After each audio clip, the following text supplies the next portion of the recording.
Então, com base nisso, a gente tem algumas teorias que foram criadas a respeito da morte, do estado, do que acontece após a morte. Nós vamos tratar, como eu disse, nós vamos ler basicamente o que está escrito ali, só para a gente ter uma noção do entendimento disso. Tá? A primeira teoria a respeito é da imortalidade da alma. Conforme a gente vai lendo aqui, vocês já vão captando na mente de vocês religiões que pensam a respeito dessa maneira. Bom, esta visão encontra fundamento nas ideias de Platão, e na antiga filosofia grega. Defende que apenas a alma é imortal e que esta continuará a evoluir mesmo depois da morte. O corpo, então, físico, né, que é a matéria, é visto como um empecilho para a evolução, certo? As religiões e tradições que buscam obter comunicação com os mortos costumam adotar essa concepção de vida após a morte, que a morte, então, ela não morre, que a alma, ela não morre, ela persiste para sempre, né? E aí essa parte da filosofia aqui, inclusive se você estudar alguma coisa de história em relação a algumas pessoas que entendiam a respeito disso, elas davam muito pouco valor para a matéria. Então, assim, eles mal cuidavam de si, eles às vezes viviam como moribundos, eles viviam realmente assim, aquele voto de pobreza extrema. Por quê? Porque para eles era mais importante a alma, e isso aqui era... Então, assim, eles deixavam de ter porque... Como obra, sabe? Assim, eu deixo de adquirir isso, e aí isso me é garantido como obra, porque no final a minha alma ela vai tendo um certo tipo de evolução nesse aspecto. Tá? Isso acontece na história, Se vocês lerem sobre essas coisas, vocês vão achar vários nomes, às vezes famosos, inclusive, gente que, inclusive, dentro do cristianismo acreditava nesse tipo de coisa e que vivia assim, de uma maneira como moribundos mesmo. Parte material, então, e a imaterial. Aqui você tem, segundo esse entendimento, a essência, que é mal, o corpo, a corrupção do corpo. O empecilho, então, é a evolução. O corpo, já que ele me impede de evoluir, eu preciso olhar menos para o meu corpo, mais para a minha alma. E a parte imaterial, então, que é essa fagulha divina, que ela é imortal. Fagulha divina, inclusive, isso é usado muito esse termo, fagulha divina, é usado muito pelos espíritas, né? Dizendo que a nossa alma ela é um reflexo, ela tem um pouco daquilo que Deus é, e eles chamam isso de fagulha. Fagulha, em relação ao fogo, não é o fogo, mas lembra o fogo, tem características do fogo. É basicamente o que a gente entende em relação ao que é ser criado, a imagem e semelhança de Deus. Mas o nosso entendimento a respeito dessa criação é outro, não a respeito dessa fagulha, imortalidade da alma, a alma é essencial, mais que o corpo. Então, assim, a gente diverge muito desse entendimento no cristianismo. Tá? Primeira teoria, então, é a da imortalidade da alma. Segunda teoria é a respeito do sono da alma, aquilo ali. Psicopaniquia. Isso. Misericórdia. O sono da alma. Em miúdos, o sono da alma. Basicamente, morreu e a alma, o que acontece? Ela dorme junto. Basicamente é isso que eles acreditam, essa teoria. Você morre, e até que alguma coisa no mundo espiritual e cósmico aconteça, junto com você, a sua alma está adormecida. Não vai acontecer nada. Se hoje alguém fechar os olhos, for sepultado, e Cristo voltar só daqui 6.000 anos, por exemplo, você, corpo, e você, alma, fica em sono profundo por 6.000 anos. É o sono da alma, tá? Voltando lá. A ideia de que a alma, durante um período entre a morte e a ressurreição, descansa em um estado de inconsciência por não ser capaz de sobreviver fora do corpo físico. Detalhe aqui, ó, entre a morte e a ressurreição. Quem acredita na ressurreição? O cristão.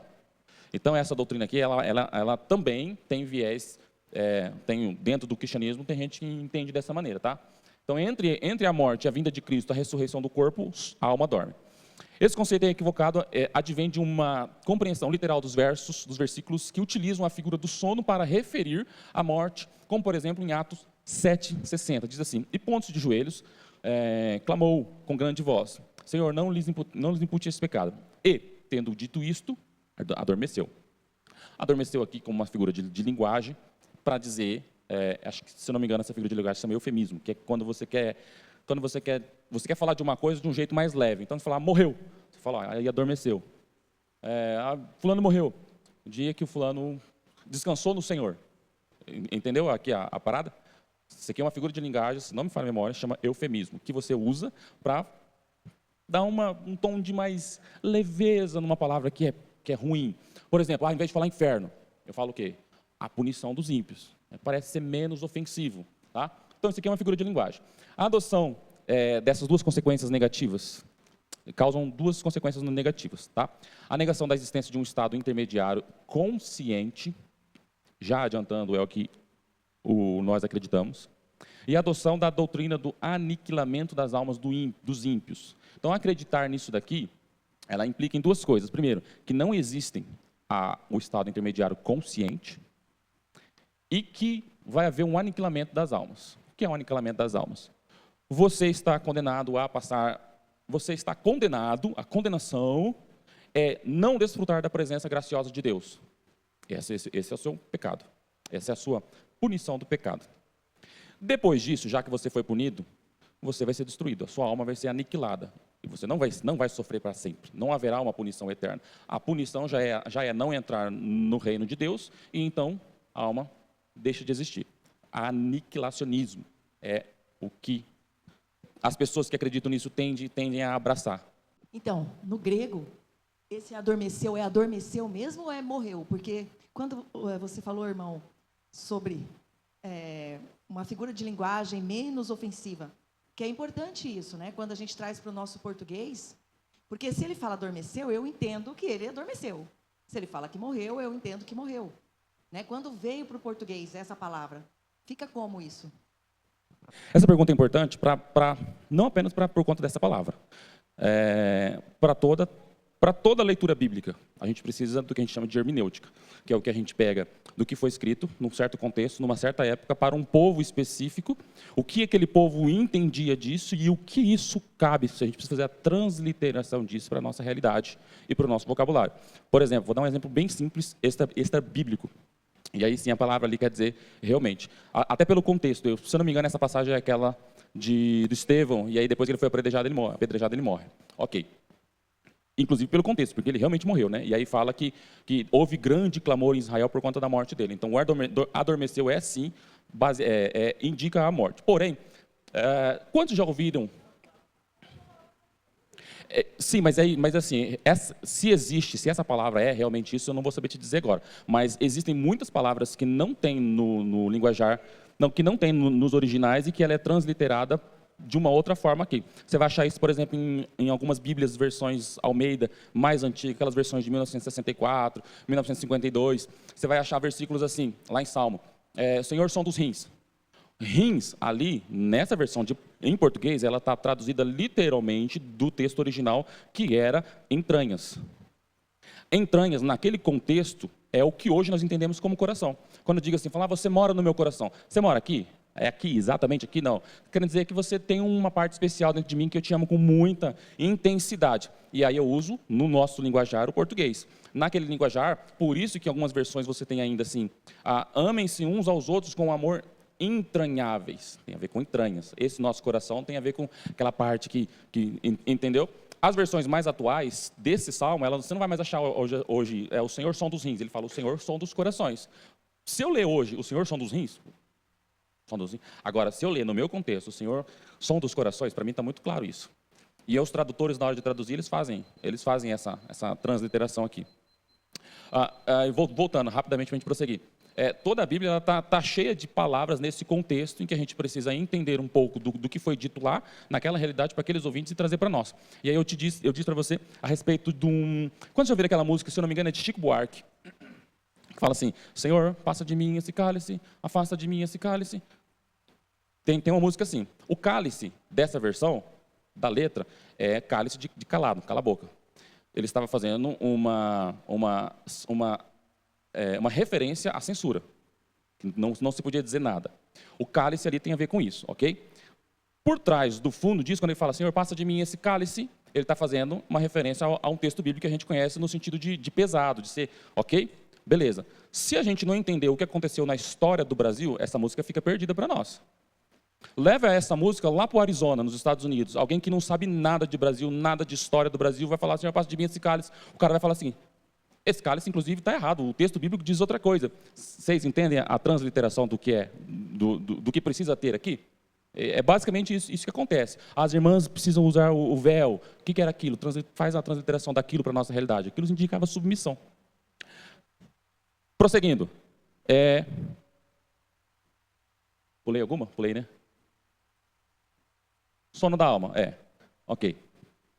Purgatório. Purgatório é conhecido de todos. Purgatório é uma doutrina católica, nasceu muito tempo atrás, oriundo de versículos interpretados erroneamente do livro de Macabeus e de Sabedoria, se não me falha a memória, quando eles falam, quando lá dá uma alusão que são livros que possuem na Bíblia Católica, e aí se você me perguntar por que a Bíblia Católica tem mais, aí você vai precisar ir lá na apostila da primeira aula, manda no PDF para você depois.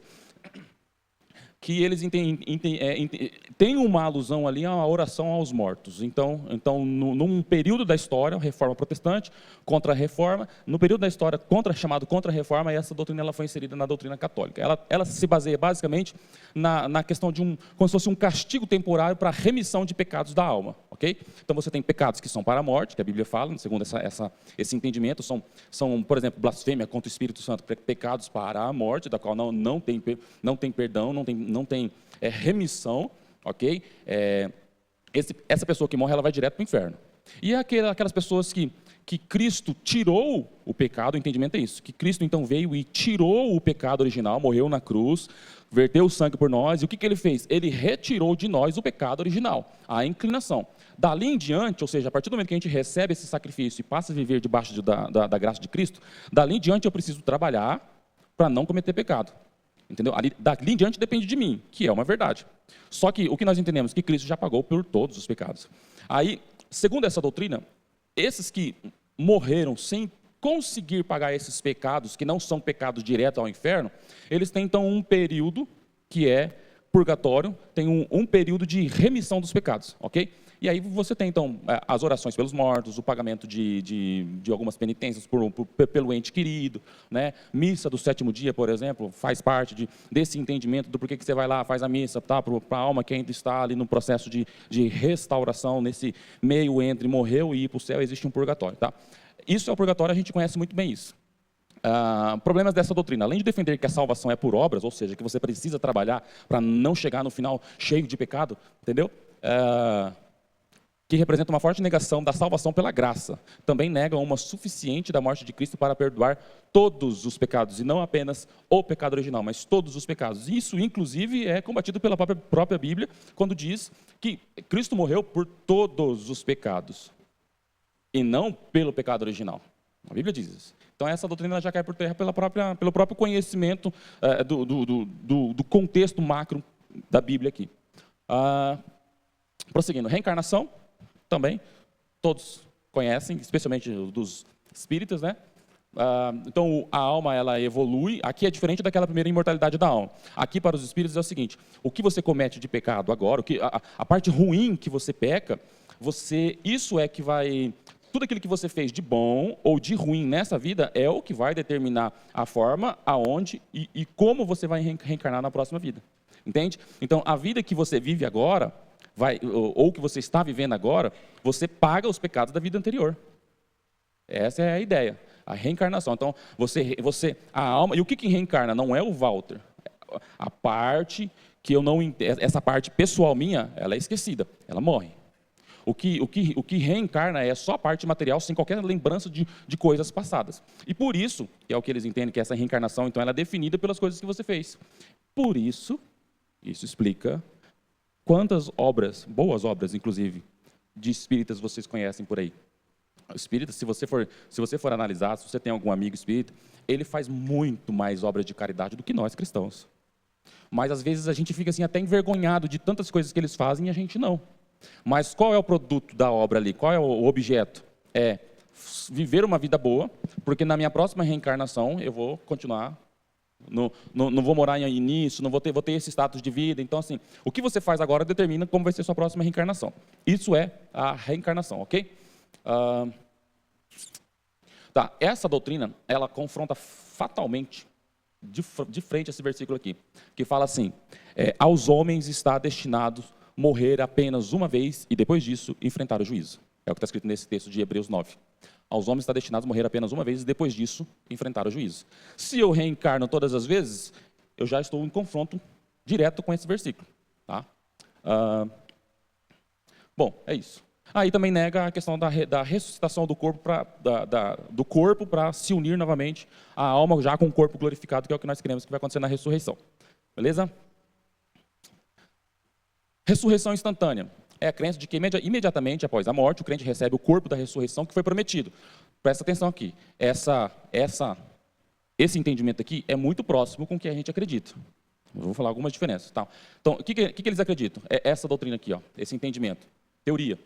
Que o crente recebe esse corpo da ressurreição que foi prometido. Quando? Logo após. Em seguida. Esse conceito é equivocado, advém da compreensão inadequada das passagens de... Depois vocês leem essas passagens aí, que eles estão na apostila, leem na Bíblia, tá? Na qual, segundo essa teoria, Paulo teria mudado de entendimento. Antes, ele cria no estado intermediário. E depois, aqui, nesse 2 Coríntios aqui, ele passou, então, a crer nessa transição imediata para o estágio final. Qual é o estágio final? Ressurreição do corpo. A alma, então, fica no estado consciente, a gente vai falar o próximo passo, e aí, no final das contas, o corpo é ressuscitado e conectado novamente para sempre com a alma. Eles acreditam que isso acontece logo após, imediatamente, morreu agora, já ressuscita, corpo, alma, espírito, tudo junto, entendeu? É muito próximo com o que a gente crê. Eles pulam todo um estágio, vamos assim dizer, vários versículos para ir direto para o final, que é o estágio final. No entanto, há uma série de passagens em que Paulo associa a transformação do nosso corpo a uma ressurreição futura que acompanha o segundo advento de Cristo. Tá? Essa parte é importante, vai ficar para a segunda parte ali. Então, existe sim o estágio final, mas ele vem acompanhado do segundo advento de Cristo. Cristo não vai retornar uma vez? O problema dessa interpretação aqui é que você já recebe o corpo glorificado antes de Cristo retornar, para ressuscitar aqueles que estão mortos e aqueles, lembra que fala, primeiro Paulo fala e Cristo voltará outra vez, e primeiro aqueles que dormem ressuscitarão, e depois nós, os que estivermos vivos. Você lembra disso? Então ele pula esse estágio, ele já vai direto para essa ressuscitação, tá ok? Ela vem aqui então no segundo advento da volta de Cristo, uma ocasião de libertação e glorificação. O próprio Jesus enfatizou em tempo futuro, quando os mortos serão ressuscitados. Gente, conecta isso que eu estou te falando, que é muito próximo com o que a gente realmente acredita, com o que eu disse no início da aula. Tem irmãos que acreditam nisso? Porque vocês estão vendo aqui que ele fala de ressurreição. Se é de ressurreição, quem acredita em ressurreição? Os cristãos. Então tem irmãos nossos, inclusive pode ter aqui sentado no meio de nós, que acreditam que nesse estágio, nessa interpretação? Tem. E o que isso implica para mim aqui agora? Flexibilidade. Quem estava quinta-feira eu disse, no essencial, quem lembra? No essencial, unidade. No não essencial, flexibilidade. E no demais, amor. Tá? Então é assim que funciona. Por quê? Porque isso aqui está dentro do... Aquelas outras todas são rejeitadas pelo cristianismo. Purgatório, essas coisas todas aí, a gente sabe que é de reencarnação. Então, assim, isso definitivamente é uma heresia. Agora, aqui, a gente pode realmente encontrar alguém que entenda dessa maneira. Está muito próximo ao que a gente acredita. Qual é a diferença? A diferença é que nós acreditamos num estado intermediário de consciência. Nós vamos falar agora. Tá? Bom, visão das Escrituras, segundo o que nós entendemos. Vou beber uma água. Alguém tem alguma dúvida? O que é? Sem perguntas capciosas, pelo amor de Deus. Na cruz, Sei não. o ladrão, né, quando ele pediu que o Senhor Jesus lembrasse dele, né, quando entrasse no paraíso, e Jesus respondeu, hoje mesmo estarás comigo no paraíso. A minha dúvida Captei vossa mensagem. esse ladrão, quando encontrou com Jesus lá no paraíso, ele já estava com o corpo glorificado ou não? Guarda essa pergunta, que a gente vai falar dela agora. Eu não vou nem responder, porque o próximo tópico vai tratar exatamente disso. Tá? O ladrão da cruz. Imediatamente, estarás comigo no paraíso. Hoje estarás comigo no paraíso. Hoje, nesse caso, é hoje mesmo. Hoje estará comigo no paraíso. O que aconteceu? Vamos lá. Que é o que nós entendemos, tá? É o estado intermediário. Gente, atenção, que é exatamente isso, para nós, aqui da comunidade, os meninos aqui do ensino, é exatamente, nós somos formados fechados em relação a essa teoria aqui, que existe sim um estado intermediário, ok? É o que é o estado intermediário? A Bíblia afirma que aqueles que morrem não ficam em estado de dormência, mas permanecem conscientes. Primeiro a gente lê e a gente vai falar um pouquinho sobre. Em síntese, a alma permanece em estado consciente, porém sem o corpo físico, esperando no céu, na companhia de Jesus, pelo dia da ressurreição. Gente, novamente, o que eu disse no início da aula, é um assunto muito controverso. A apostila não tem 25 páginas à toa, aliás, não fala assim, 15% talvez do que é escatologia. Porém, se debruça sobre ela, pega os versículos e leia os versículos, leia Bíblias com comentário, procura pregações, aulas sobre esse assunto para você se aprofundar mais. Meu Deus, eu nunca ouvi falar sobre isso. Talvez. Talvez algumas coisas que a gente vai falar aqui, talvez você nunca ouviu falar. Mas, primeira coisa que eu disse, vamos nos despir de tradições, despir de conceitos, né, e estar aberto a, inclusive, trocar de posições. Ok? Vamos lá. Então, em síntese, já lemos aqui, vou ler de novo. Sem corpo físico, elas permanecem no estado consciente, sem corpo físico, esperando no céu, na companhia de Jesus, pelo dia da ressurreição. Esse estado não é normal, pois na criação do homem, o homem foi feito em unidade, aqui, o corpo e a alma, a parte material mais imaterial, de modo que a separação só ocorreu através da entrada do pecado / morte. Essa separação não é natural e não vai durar para sempre. Conclusão: embora o corpo permaneça sepultado após a morte, a alma / espírito retorna para Deus imediatamente e com regozijo. A alma e espírito do incrédulo, após a morte, irá imediatamente para a punição eterna, e lá ficará até o momento da ressurreição do corpo e a alma, para que sejam reunidos e então enviados para o fogo eterno. Deixa eu ver se tem mais alguma coisa aqui antes da gente falar. Bom, respondendo à pergunta, existe sim um estado inconsciente. Quando você lembra daquela passagem, Jesus falou assim, olha, nosso Deus não é um Deus de mortos. E naquele contexto ele estava se referindo aos profetas do passado, aos pais da fé, especificamente a Abraão ali naquela passagem. Deus de Isaac, Deus de Jacó, ele fala, nosso Deus não é um Deus de mortos. Ok? O que seria então para nós esse estado intermediário? Quanto tempo eu tenho, irmão?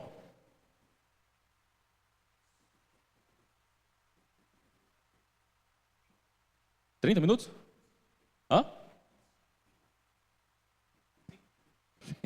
Achei que eu tinha 10 minutos só. Sabe aquele aluno que achou que tinha acabado o lanche, olhou na mochila, tinha mais lanche ainda? Achei que tinha 10 só. Gente, o estado intermediário, então, o corpo morre. Irmão, nunca ouvi isso. Existiu um momento da minha vida, nos meus estudos, que eu falei, hã? Talvez vocês estejam por dentro assim, hã? Voltem, estudem, se debrucem sobre esse assunto. A nossa visão, basicamente, é do estado intermediário. O corpo morre. O corpo permanece na sepultura. Mas a alma fica num estado inconsciente já e agora. Já agora, diante de Deus. Existe uma passagem em Apocalipse, se eu não me engano, se não me falha a memória, está no capítulo 14, que ele, numa das visões, eu não sei exatamente, mas está lá em Apocalipse, o João, numa das visões, ele fala que viu um trono e viu as almas que estavam debaixo do trono, dos santos que estavam ali. Teologicamente, nós entendemos que hoje, quando a gente morre... Wilson, fica ligado, porque vai vir pergunta agora, você vai me ajudar. Então, quando a gente morre, a alma que é de Deus volta. Nós não lemos o versículo ali agora, que o pó volta à terra, e o espírito / alma retorna para Deus, porque é de Deus. Ok? O que acontece quando o espírito morre? Ele fica no estado de consciência. Lá na transfiguração no monte, quem apareceu ali? Não foi Elias? Moisés, Elias e Abraão, né? Um representando a lei, o outro os profetas. Naquele contexto todo dizendo que Deus não era Deus de mortos e tal, e os discípulos viram, e aí o que eles falaram? Quer que façamos uma tenda, um para você, um para você, um para você? Eles viram aquilo, e depois sumiu. E Jesus tinha dito que não é Deus de mortos. Naquele momento, daquela transfiguração ali, algumas pessoas podem dizer assim, mas ali era era um espírito encarnado, alguma coisa. Gente, o que aconteceu ali? Naquele momento, os discípulos viram realmente ali quem a Bíblia diz que estava ali. Ok? Então, a alma, o corpo, espera uma redenção. O corpo espera uma redenção. Mas a alma que é de Deus e já foi comprada e resgatada, ela volta imediatamente para Deus. Ela volta imediatamente para Deus. Ok? O que vai acontecer então nesse período? O corpo vai esperar a segunda vinda de Cristo, quando então os mortos serão ressuscitados e receberão, então a alma se junta novamente a um corpo, não sei, a Bíblia não fala. Como vai ser esse corpo? Exatamente isso aqui? Não sei. Só fala que vai ser um corpo glorificado, sem pecado, sem imperfeições, parecido, que ele diz assim, e nós nos tornaremos como irmãos de Cristo, no sentido de sermos semelhantes a Ele. O que Cristo era? Sem pecado, sem imperfeições, sem manchas, sem vestígios de maldade. Esse corpo glorificado, da qual nós receberemos novamente, vai ser exatamente desse jeito, um corpo digno. Aquela passagem lá das bodas do Cordeiro, fala assim, ó, só vai entrar aqui nas bodas do Cordeiro quem estiver vestido com roupas preparadas para esse evento. O que é as roupas preparadas? Todos aqueles que estarão, não tem as passagens lá, tudo alegoria e simbolismo, vestes brancas, né? Olhei e vi um monte, e estavam todos vestidos de branco. O que é aquilo? Não é só uma veste. Aquilo é o compartilhamento de um corpo glorificado, assim como o corpo de Cristo agora já é ressuscitado e glorificado, haverá um momento em que nós receberemos também o nosso corpo glorificado, junto com ele. Por isso é que ele diz, atenção, por isso é que ele diz que Cristo é a primícia da colheita. Falamos sobre isso também em algumas aulas passadas, querendo dizer que, quando ele fala assim, olha, Cristo é a primícia da colheita, e aí o Wilson explicou o que é primícia, é aquela parte que você pega e vê, e aí você olha, está muito boa, essa semente, esse fruto está muito bom. O que quer dizer que o restante vai ser igual a esse. Então, quando diz assim, Cristo, com corpo glorificado, ressurreto, sem mancha, sem marca nenhuma, diante de Deus, que ele é a primícia daqueles que creem, ele é a primícia daqueles que serão ressuscitados, haverá um momento na história em que nós novamente entraremos diante do trono de Deus, agora com o corpo e alma ressuscitados diante do Pai. Entenderam? Essa aula está igual aquela aula da eleição. Quantos acreditam em eleição? Entendeu? Não entendi. Gente, normal. Tá? Como eu disse, a escatologia ela não é simples. Escatologia não é assim, 2 mais 2 é 4, A mais B, C. É assim, 2 mais 2, será que é 4? E aí, gente, ó, estudo. Mas eu entendo totalmente diferente do que está sendo dito ali. No essencial, unidade. Não essencial, flexibilidade. No restante, amor. Desde que a gente não creia em heresias, como purgatório, essas coisas aí, né, reencarnação e tal. As outras coisas ainda nada é fechado. E só para vocês saberem, escatologia, aliás, desde quando igreja é igreja e o mundo discute teologia, aí já são para em torno de 2000 anos aí, quando os primeiros teólogos, os primeiros cristãos, ali, os pais da igreja, os primeiros discípulos começaram a falar sobre escatologia, sobre o sermão escatológico de Jesus, sempre teve discussões e nunca houve consenso. O que quer dizer que nessa tarde, às 3 horas e 20 minutos, não vai ter consenso. O que tem? Tem uma certeza de que as coisas vão acontecer. Qual a certeza? Nós seremos novamente reunidos com o corpo glorificado diante do Pai e estaremos todos lá com Ele. Isso é a certeza que nós temos. Se vai ser antes, depois tribulação, pré-tribulação, se não vai ter milênio, se vai ter milênio, se eu fico dormindo, se eu não fico. Isso são coisas acessórias, tá? Como a gente disse no início, a parte de escatologia é muito importante que a gente sempre se lembre. Pode ser que eu não concordo com você e nem você concorda comigo. Por quê? Porque o livro de Apocalipse, assim como a escatologia de Jesus, ela tem algumas coisas que ela precisa de interpretação.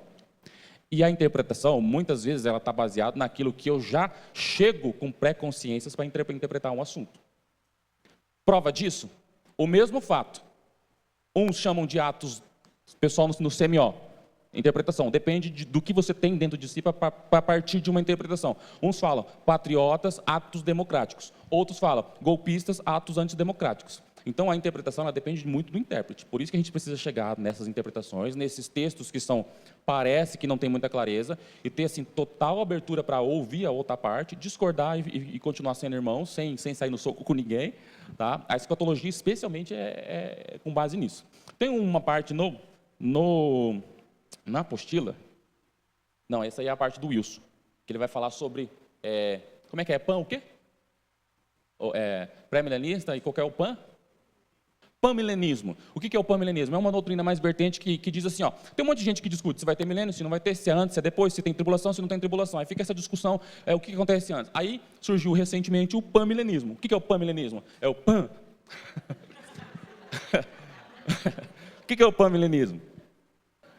Que é o cara que fala assim, olha, quando acontecer eu vou saber. Quando for a hora, pam, aí eu já vou saber como é que vai ser, entendeu? Bem sucintamente, o panmilenismo. Tá, gente? Mantenham sempre essa posição de que a gente pode estar certo como a gente pode não estar. O que nós acreditamos aqui é no estado intermediário, que a alma realmente ela não fica dormindo, parada no nada. Existe uma consciência da alma esperando aguardar a ressuscitação do corpo. Existem algumas passagens que Paulo fala, é que eu não vou ler aqui agora porque o texto é muito longo, mas essa passagem de 2 Coríntios, por exemplo, ele fala assim, eu prefiro estar separado do corpo agora. Olha o que ele fala, eu prefiro estar separado do corpo agora e já junto com o Senhor. Eu preferiria estar separado do corpo agora, e já estar junto com o Senhor. Ele não diz assim, ó, eu prefiro estar separado do corpo, descansando, porque, olha, eu trabalhei muito, sofri muito, e não, ele fala assim, olha, existe uma possibilidade, existe um fato aqui que é, eu prefiro sair desse meu corpo agora e estar com o Senhor no regozijo, esperando ansiosamente a união do corpo com a alma, a ressuscitação, entendeu? Esses versículos todos... aqui a gente só está jogando assim, ó. Esses versículos todos, vocês voltem para casa, a apostila está cheia de versículos, indicações de versículos, voltem para casa e leiam esses versículos. Prestem atenção em tudo que está sendo dito e leiam esses versículos. Quando vocês estiverem lendo, lembra da aula, volta de novo a apostila, lê o versículo de novo. Tá? Esse versículo que eu estou te falando, tem lá, ele fala ó, de ser unido no corpo. A gente não vai ler aqui agora porque é grande. A implicação então dessa doutrina, a doutrina da morte do estado intermediário, ok? Morte é então o início do pós-morte, é o início da escatologia. Precisa da morte para dar início à sequência da vida. E ao estado intermediário, que é o que a gente disse que nós acreditamos, a nossa posição. A morte deve ser esperada por todos, crentes e incrédulos, exceto por aqueles que estiverem vivos na vinda do Senhor. Porque, como disse o texto lá, fala assim, ó, os mortos ressuscitarão primeiro, nós que estivermos vivos, né, depois. Então, assim, na cronologia dos anos, aí, o dia em que Jesus voltar, no segundo advento de Cristo, quem estiver vivo, segundo o versículo, né? Então, lá. Então, quem estiver vivo, evidentemente, não vai esperar a morte ali. Precisamos levar a sério esse fato e viver de acordo com ele. Ok? Segundo ponto. Embora a morte seja um inimigo, ela foi vencida e despojada na cruz. Tá? Todos sabem disso. Por isso, não precisa ser temida. Pode ser enfrentada em paz, no sentido de...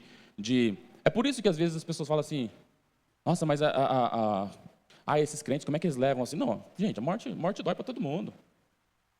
Mas você vê que tem umas pessoas que levam a morte, ela passa pelo luto, sofrendo, mas o sofrimento dela não é capaz de derrubá-la.